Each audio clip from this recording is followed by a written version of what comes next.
Hello, YouTube. Time travel research is a most fascinating subject. And there has been an attempt in Russia to build a time machine decades ago. And apparently the work continues. Let's start from the beginning. In the year 2011, I published the following information. Russian scientists have been experimenting with a machine that can physically alter time for anything inside the machine.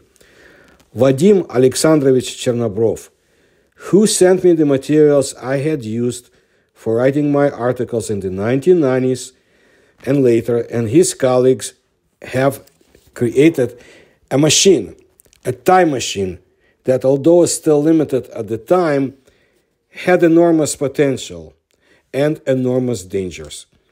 Chernobrov graduated from the Moscow Aviation Institute, where he had studied at the Department of Astronautics and Automatic Flying Craft. His degree work and research thesis involved a project dealing with a promising space transport system containing an unusual electromagnetic engine that can be transformed into a time machine. Besides his main work at the Moscow Aviation Institute, Chernobrov was also a science editor and a columnist for several editorial offices of Russian newspapers, including Российские новости, a major Russian newspaper at the time. He was also an engineer responsible for designing spacecraft, and since 1988, he had labored to create a UFO-like flying craft. The time machine the Russians created was limited in its capacities. It could only slow down or speed up time by 4 minutes in a 24-hour period. Chernobrov hoped that in the future the machine would be able to move through time and space at much faster velocities. Because of many years spent on research, the Russian scientist was ever more certain that a part, but only a part, of all UFOs are vehicles for time travel, for travel through time. He believed that in all probability they have arrived here from the future. Chernobrov mentioned Albert Einstein's alleged secret calculations for the U.S. Navy experiments in 1943, the so-called Philadelphia experiment. The Russians believed that Einstein destroyed his manuscripts because he was afraid his ideas about time travel could be used to harm mankind. The Russians, including Chernobrov, when he was alive, are certain that Einstein's manuscripts contained mathematical substantiation that it is possible to travel to other dimensions and through time. There are also rumors of an electromagnetic field that the U.S. military allegedly used based on Einstein's design to create an invisible ship. What method did Chernobrov use to alter time? He knew that neither chemical reactions, nor revolving flywheels, nor gravitational vortices were very promising. All these processes have a very limited effect on time. It is also almost impossible to control these processes.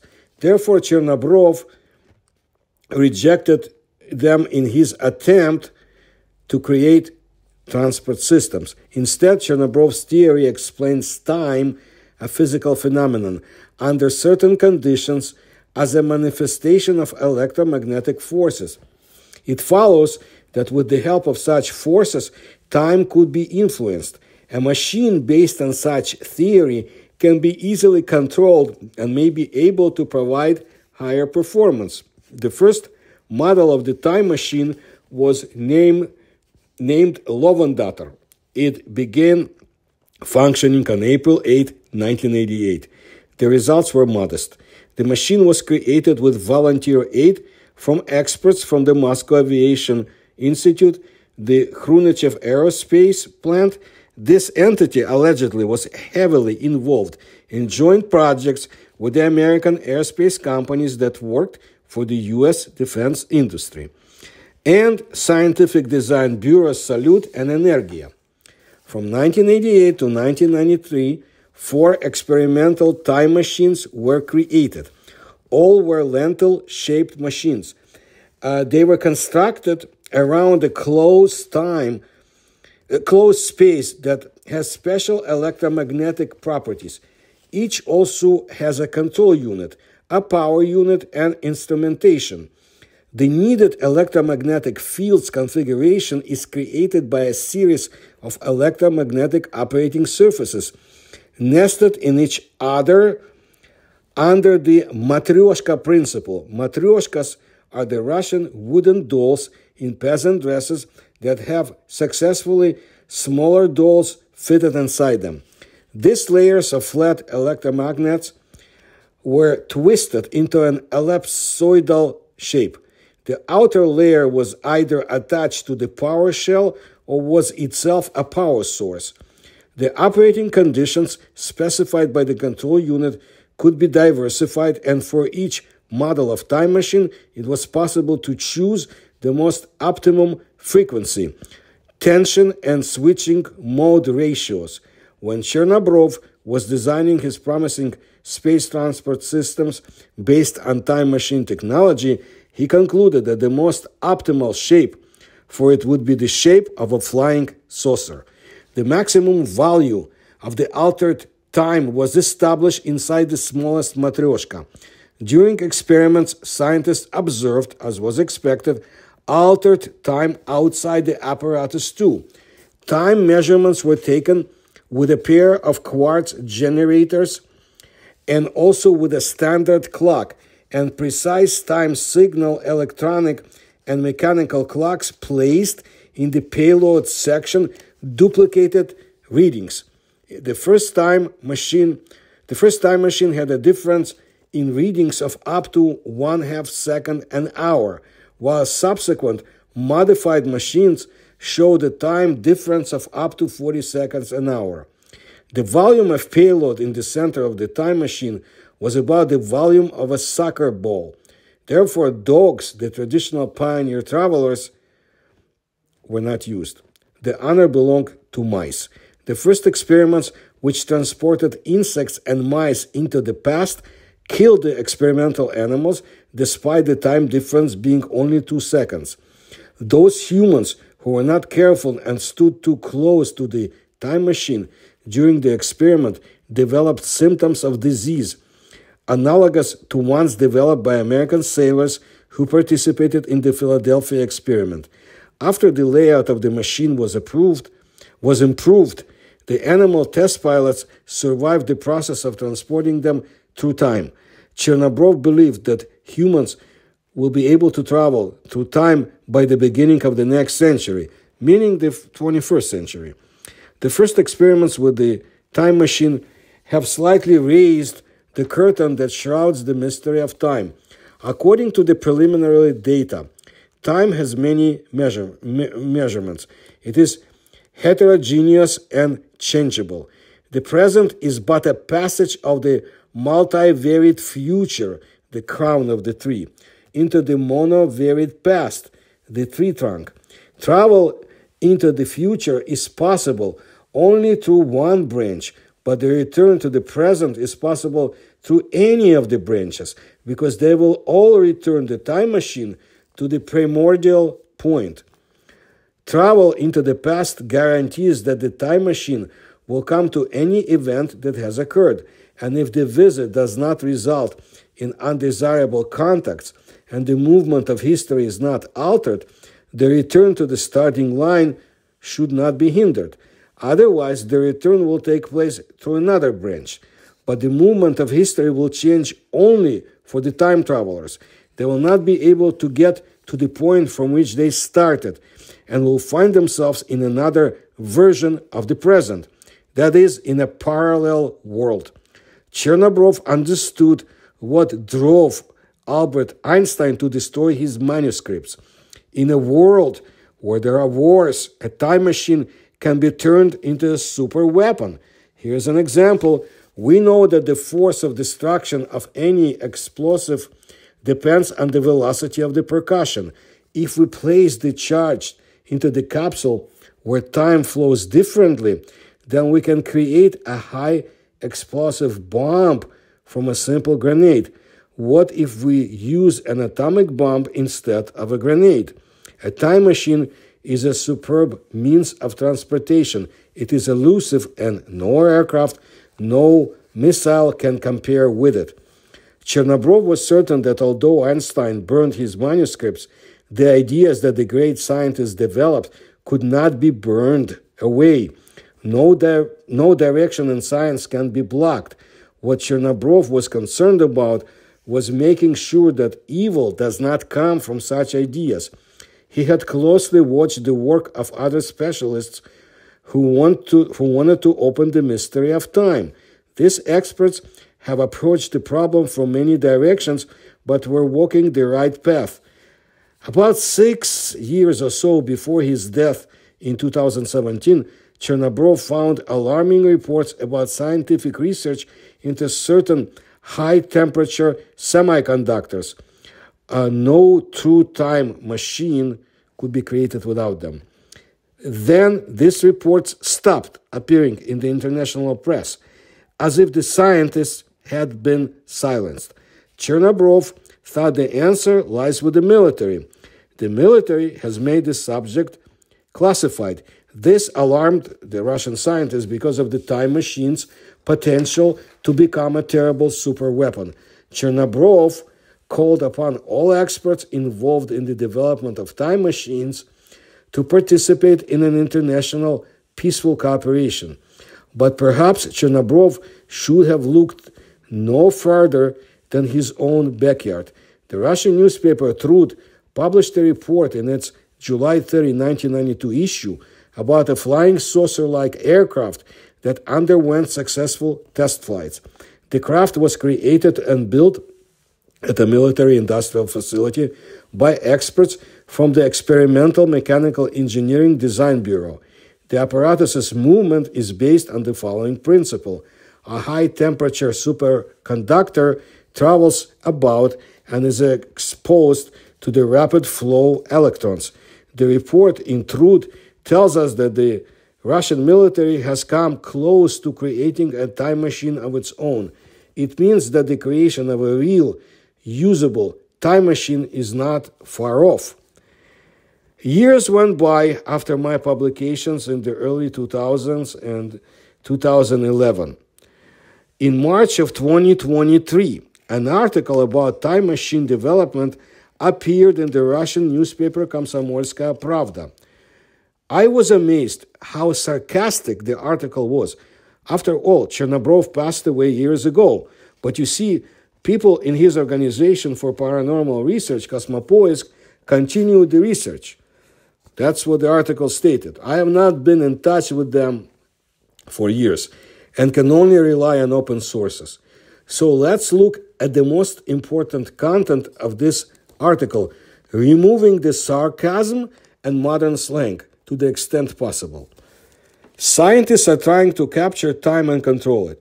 Their idea is a persistent one, to push mankind to travel from epoch to epoch. Not now, of course, but at least in the future.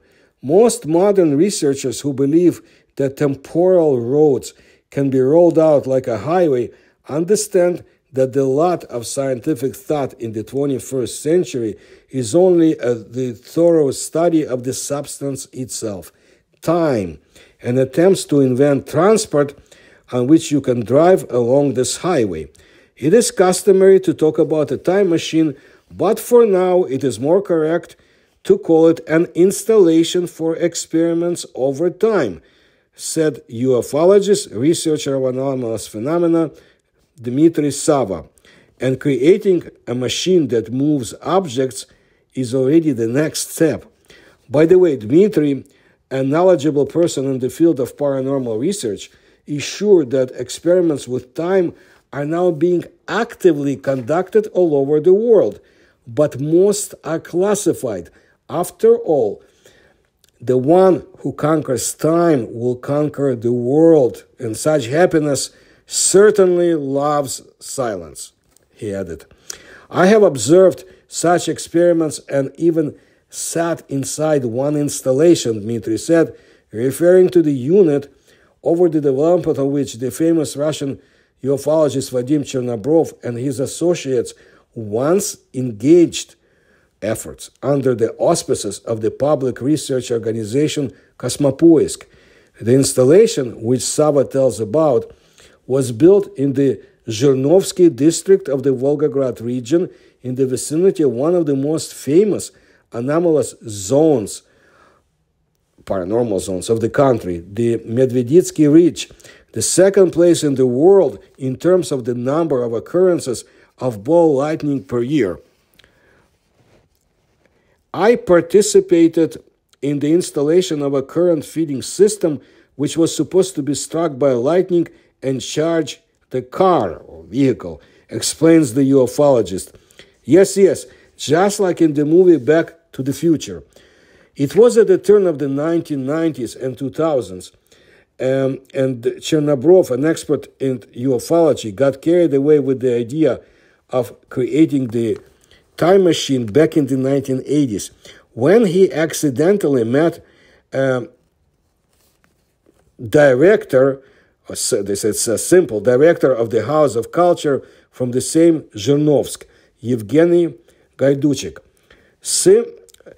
Simple, but that's not easy how to explain that person. The Gaiduchok himself told everyone until the end of his life that many, many years ago, he flew to our modern times from the future. He came from the 23rd century. They say that as a teenager, he, along with his girlfriend, decided to ride his parents' time machine. Such a transport allegedly will be publicly available in 200 years from now. They were jumping around, and in the 1930s of the 20th century, something went wrong, and the unit began to mess up. The car no longer had enough power to take two human beings. The young gentleman sent his girlfriend back home, but he remained in the past. At first, Haiduchok told Chernobrov he was waiting for them to come back for him, but it didn't happen. So, and I guess he couldn't wait. The guest from the future had to settle into a new life. He was homeless in Leningrad. In the late 1930s, he also was incarcerated in the Stalin's dungeons because of his tongue, because he was speaking too much. So he went and served in the World War II, and then he settled in Zhernovsk. He started a family, started working in the field of cultural promotion, and created what you could call in English the Tape of Time Museum. By the way, he was not registered at any psychiatrist's office, meaning that there was no proof of, I don't think anybody was looking for proof that he was mentally unstable. And Vadim Chernobrov was found by Gaiduchok in Moscow. See, Gaiduchok hoped that if he did not help, at least Vadim Chernobrov would believe him. It was not for nothing that Chernobrov wrote so many research papers about the time machine. However, according to the newspaper, again, at the time when the guest from the future appeared on Vadim's horizon, the ufologist did not even have this works planned. So he's being put down through the article. There are a number of scientific papers to varying degrees of persuasiveness confirming the theoretical possibility of time travel, subject to a number of conditions that mankind doesn't have the technology to fulfill today, comments Sergei Gataulin, Dean of the Faculty of Digital Economy and Mass Communications of the Moscow Technical University of Communications and Informatics. But it is this descriptions of schemes that resemble the random generation of text similar to scientific, for example, using the computer program SIIGEN. According to Dmitry Sava, experiments eventually entered an active phase during the Cold War. That is, for almost a century, scientists from authoritative powers of the world have been trying to conquer it. to conquer time in a variety of ways. The studies in which, for example, the ufologist Sava took part were based on the principle of collapsing waves. It is known that in nature there are only divergent waves. If you throw a stone into the water, divergent circles will run along the surface. According to one hypothesis, time flows similarly, and scientists are trying to use a strong electromagnetic pulse to create the opposite effect, waves collapsing in space. In order to get such, they install electromagnets in the sphere, which should become a time machine, and emitters are turned on inside it. But as far as I know, in those experiments that can be proved, the researchers only managed to create a small discrepancy in the experimental clock. There were also experiments with animals, but they, as a rule, led to the death of the subjects. So it's too early to talk about real successes. One thing is clear: the laws of physics do not contradict time travel. This is all that can be said unequivocally so far, and also the fact that we are very far from creating a time machine. To implement the idea in one way, energy is needed many times more than for the collider, commensurate with the energies of galaxies and stars, which we do not expect in the foreseeable future, and most likely not a single millennium will pass before the invention of such a time machine. Okay? But there is also another opinion based on the belief in the study of particles and matter. Some scientists believe that this is where you need to look for a way out into timelessness. Science has made many discoveries in this direction over the past 10 years, said Dmitry Sava, and some experts are sure that science in this area has already come close to creating a time machine. But who knows? Maybe the lifetime of mankind is measured by such an invention, and maybe that's why the outer space seems so lifeless, because every time another civilization reached such such levels, it became the beginning of its end. Judging by the way humanity uses technology now, maybe it's for the best that we don't have them, or maybe a time machine exists. When the past can be wiped away, nothing seems so unambiguous anymore. Now I will show you why this article was written and published. Listen to this excerpt from this article. I don't want to disappoint anyone, but there was no time machine. There is not and never will be, said Gennady Aksionov, a leading researcher at the Vavilov Institute of the History of Natural Science and Technology of the Russian Academy of Sciences. Because there is no past or future, there is only the present. Time travel contradicts its very nature. After all, what is time? This is life as a biological phenomenon. That's why Vernadsky understood it. This is the entire biospheric living population of the planet, a giant mass living simultaneously today, including bacteria and viruses. There was always time. This is difficult to understand because we're used to the fact that life once appeared from chemical elements, but nothing like this has ever happened. Life has always been there. According to Vernadsky, life is a necessary element of the universe. Without life, there will be no universe because there will be no intermediary between matter and energy. And it wasn't the biosphere that appeared on Earth, as everyone thinks, but the biosphere produced the planet itself. A planet is a house that bacteria have built for themselves. Humanly, of course, we foresee the future, we bring it closer, we evaluate the present from its ideal point of view.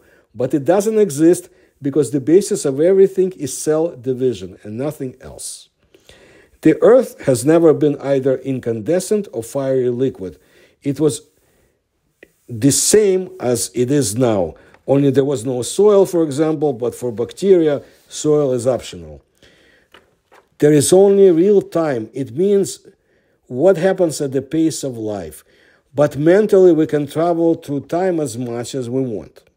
Okay, have you heard enough? Now my comments. I laugh when scientists say never, and debunkers postulate about non-existence of various phenomena. But there is something else I think that's taking place.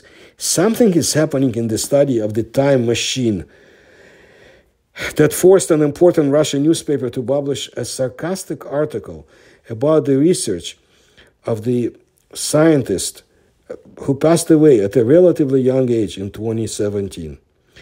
So let's leave it as it is, because that's all I know. But definitely, I think something is going on. As for the Medveditsky Ridge, you can find my videos about this paranormal zone. And you will understand, again, that paranormal zones are not limited to the United States alone. There's plenty of them in Russia, as an example. And, we should be looking into China as well. So look in my channel for other time travel researchers and their achievements in the USSR and Russia, as well as some very interesting cases. You will find a lot in my channel. And also, I want to let you know something. A part of what I told you was described in my book, Paranormal Mysteries of Eurasia. It's out of print, but I put as many interesting phenomena, unknown phenomena outside Russia, of course, or the Soviet Union. I put it in that book, and I think it found many interested readers. So I'll continue my research. If you can support me, I would appreciate if you do, and you will find the links in the description of this video on how to do it. And I will bring you more interesting videos on the subject of paranormal phenomena of Eurasia and some other parts of the world where I did my field research or lectured. We live on a very interesting planet. Thank you.